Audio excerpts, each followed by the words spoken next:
or for re-election. Please listen closely, especially for those contested races where your vote will help decide who, if anyone, our party endorses. Thank you again and enjoy the rest of the convention. Delegates and honored guests, Governor Gavin Newsom. Let's give him a virtual welcome he can hear through the internet. Well, it's great to be with everybody, and I just want to thank that wonderful panel, 3 remarkable women, Yvette, you as well, 4 of you. I just want to thank Rusty and the executive team, all of you for tuning in today, but more importantly, showing up and continuing to tune in every day to address the needs, the desires, and the aspirations for 40 million Californians, not just Democrats, and the millions and millions of Americans that look to California, look to the California Democratic Party for inspiration and leadership. I first, though, would be completely remiss if I didn't just on the top, just thank you humbly. Thank you personally, selfishly, but also thank you on behalf more broadly of this state for everything you did to push back against that Republican recall. That was just a few months ago. What you did was quite extraordinary.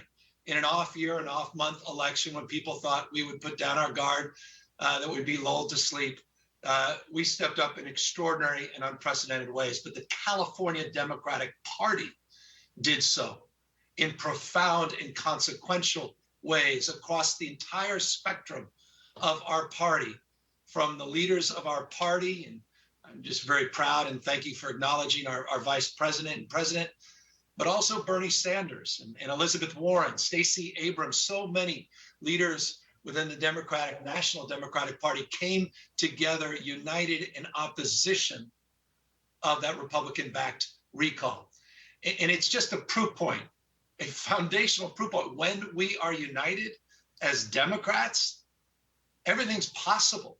When we're united as Democrats, there's nothing they can throw at us that we can't successfully push back. And I thought that was profound and consequential. Again, yes, thank you, with gratitude, selfishly. My name appeared on the ballot, but it wasn't just my name. I've said this to you on so many occasions. Our values were on the ballot. The things we hold dear were on the ballot. They were all being adjudicated nationwide. They are every single night. Just turn on Fox, turn on Newsmax, turn on this thing called One American News. Every single day, they're attacking our values. They're attacking the principles that we fight for, the Democrats in California have led on. And I just want to express that that's not going to go away. You know, when we didn't just turn the page on this recall campaign. Obviously, we're now leaning in to an election with profound consequences. What we'll be doing here as Democrats in this state, not just in terms of what happens in Congress and the House of Representatives and the Senate, but what happens at local races all across this state will have repercussions and will have impacts for generations. You just heard Jody talking about what's not on the ballot, but what's in front of the Supreme Court in a matter of months as it relates to reproductive rights and people's constitutional rights that have been affirmed over and over again as it relates to the assault that is coming to the Supreme Court on Roe. What's happening with gun safety laws and what's happened in Texas and now across the rest of the country and affirmed recently by the U.S. Supreme Court. What's happening in terms of the vandalism that's being done to our democracy broadly, as we have so many Republicans that are fetishizing all of these autocrats. They're a bit on the run now, aren't they? But have been consistently for months, and pundits on TV doing the same, not months, just years. And those that were defending and celebrating the insurrection on January 6th, that are defending and celebrating their short-term triumphs, as they claim, in terms of voter suppression and denying people their constitutional right, not just choice, but to vote. I mean, this is a very consequential moment. And I know we're prone to hyperbole these moments. We're prone to overstate perhaps at times these moments, but what more evidence do we need of the moment we're living in as it relates to what's happening overseas in Ukraine and the heroism of so many that are standing tall in terms of standing up for their values and their rights, their freedoms. their democracy. And so it's precious, this moment, because the moments we've lived together on this journey the last few years, they've only reinforced the preciousness that is our lives, the vulnerabilities that define the last number of years, but define our lives, the stress, the travails that all of you have had to endure, the fear, the anxiety that's still with us as we try to turn a page once and for all in this pandemic, but the stacking of stress, not just with the pandemic, the social unrest still unresolved as it relates to racial justice, the issues that are at the fore 24/7 in California around the smash-mouth realities of extreme weather, and drought, and wildfires, and the ravages of a globe that's running a fever, and the challenges that are front and center in California and on the West or in the United States as it relates to climate change, the challenges that we face as it relates to this polarization in our country, the this versus them, or the us versus them, the othering of society. But we're Californians, and we are living in the most diverse state. We say this often, but we can't say it more often enough. We're living in the most diverse state in the world's most diverse democracy. 27% of Californians foreign born. We're truly a state of refuge. Yes, we look forward to embracing the refugees, tragically, from Ukraine. But what you all did, Democrats, did to embrace those Afghani refugees, what we've been doing for generations in terms of embracing people from every conceivable walk of life. That's our greatness. And those are values. Those are democratic values, where the Democratic Party in the state of California, you have led, and we will stand tall to defend those values and to advance and promote those values across this country as we continue to advance and promote so much else. You know, I know with all these challenges that we feel are, you know, the simultaneous crisis, we move from one crisis to the other as relates to not just the pandemic, but all of these others that we laid out. But you know, I hope you all pause and reflect. You know, just thinking about the incredible leadership of Nancy Pelosi and the House of Representatives. If only we had a few more votes in the U.S. Senate, where we would be. But just think about the stress that we've all been through around Build Back Better. You know, you look through not just the 5 or 6 big top items that oftentimes, child tax credits, child care, free community college, that are often referenced in the national press. But if you actually read that bill and see the dozens and dozens of principles that the President of the United States has been trying to advance, that our leadership, Nancy Pelosi and others, have successfully, at least through her House and caucus, advanced, yet it died in the Senate. Just think about where we are in California. All of them, we're already doing. We've already done. You, California Democrats, have advanced free community college. We did that a couple of years ago. Child care, 200,000 slots, and child care bargaining, giving workers a voice. The work we did, we created a brand new, you, Democrats. Didn't happen. Wouldn't have happened in Sacramento, incredible leaders in Sacramento, but it wouldn't have happened without you demanding it happen. We created a brand new grade. Talk about parental choice. We're giving more choice and voice to parents that can choose to send their kids to high quality pre-K for all Californians, after school for all. They've been promoting that in California for decades. Democrats, you delivered that this year. Not just after school for all, but also summer school for all. 5 billion reasons. We backed that up in this year's budget.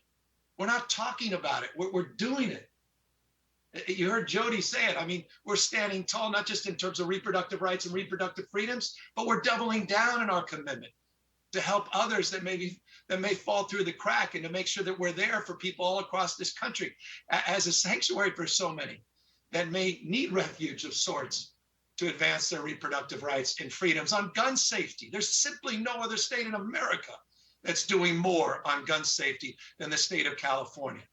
We have changed the national dialogue, but we're not stopping where we are today. We're continuing to accelerate that effort. On violence prevention, evidence-based violence prevention, with the leadership of the state Senate and the state assembly leaders, we were able to put hundreds of millions of dollars in evidence-based, culturally competent, neighborhood-based violence prevention, proven strategies to reduce violence in our streets through our CalVIT program, hundreds of millions of dollars. We're shutting down prisons. We're reimagining prisons. Ask the folks up at Valley State Prison, the opportunity to completely imagine at scale a rehabilitation facility. How many states are doing that? Because of Democrats, because of you. We shut down private prisons. We're proud of that. We're not going to cede our leadership in terms of criminal justice reform. Quite the contrary, as we address the issue of crime. But we're not going to go backwards in the old binaries. We're going to continue to advance with our values in ways that I think Democrats, we hold dear and we know well. I'm proud of that. The work we're doing on mental health, my gosh, we have work to do on mental health. All of us need support. Do you know, Democrats, you know what you did last year? Do you know what we accomplished because of you?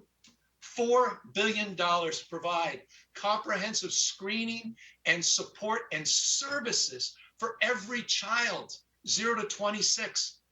We need to talk about that more. Everyone's talking about the importance of wellness centers and building opportunities to deal not just with physical, but brain health. We're doing it at scale. And we're doing it as well with a new compassionate approach to address what's happening on the streets and sidewalks. There's no compassion walking over people in streets and sidewalks. In this new approach, working in partnership with self-directed care, with the work we're doing in these care courts that we just announced this week. We have more work to do in this space, but we're doing it in an enlightened way with our values front and center, leaving nobody behind. And speaking of leaving nobody behind, California, Democrats, because we believe in science, we're open argument, we're interested in evidence. We're not following the CPAC straw polls. We're following the science. We save lives. Tens of thousands of people are alive today because of our approach to COVID versus some of those other states that sit there and say, you do you in this freedom gospel. But you know what? Not only do we save lives, not only have we vaccinated more people, not only have we led in terms of our approach on COVID, but our economy has outperformed those states. And I know, with all due respect, this is very painful for the anger machine out there. This is painful for those conservative pundits that are attacking California as a career. Not only did we do better in the pandemic than states like Florida and Texas, our economy outperformed states like Florida and Texas. If you look back, we actually created more jobs in Florida and Texas combined as a consequence of our values, growth and inclusion. Our household income is rising faster than the rest of the country. Productivity is rising faster than the rest of the country. We value our workers. And we remind our businesses all the time with respect. Businesses can't thrive in a world that's failing. And that's why we leaned in with sick leave. That's why we leaned in expanding parental care. That's why we leaned in terms of our efforts. Democrats, you demanding more as it relates to minimum wage increases and other supports for working folks and unions and unionization, and collective bargaining, workers' protection. I'm proud of that. You should be proud of that. Highest reserves in history, paying down long-term pension obligations, bond ratings going up, GDP. That's the envy of most Western democracies. I'm using their language, but it's our language. We shouldn't cede it to them. Growth and inclusion, equity, our North Star, leading by example. I'm proud of you. Thank you, all of you. And yes, on healthcare. And we're poised. I appreciate Lorena. I love that Lorena just said this. LaFonza and Lorena, come on. How wonderful are those two? And Lorena saying one of her heroes, Maria Elena Durazo. She's one of mine as well. She's been demanding Democrats, demanding leaders like her, demanding we do more for those that don't have health care, regardless of pre-existing condition, ability to pay, and regardless of their immigration status. What other state does what California does. None. We will provide universal health care for everyone, regardless of their status. And that's going to happen in a matter of months, fully funded. We're ready to do it. That's because of you, Democrats, leading the way. No other state in the country has done that. We are about to achieve that. Yes, on our path to single payer health care. Don't think we're going to abandon that. Don't think we will abandon that. But in the interim, pause and reflect on how far we've come. Who would have thought 3 years ago, a year ago, that we would have universal, truly universal health care in this state, that we would be doing more in terms of single payer financing for pharmaceutical purchases and CalRx and the work we're doing to leverage our purchasing power and to reduce the cost of healthcare. We're proud of that. I'm proud of that. And that again wouldn't have happened without all of you. So on the issues that we hold dear, I hope you pause and reflect and celebrate your success. Man, it's been an extraordinary, extraordinary few years. And I'm telling you, I mean this in the core of my bones. The best is yet to come. Don't be filled with doubt. Don't be filled with cynicism. Don't take a moment and celebrate your successes. Celebrate your wins. Because what we're all celebrating this weekend is not happening. It's not happening in many other parts of the country. But we love to say this about our state. In closing, the future happens here first. We're America's coming attraction.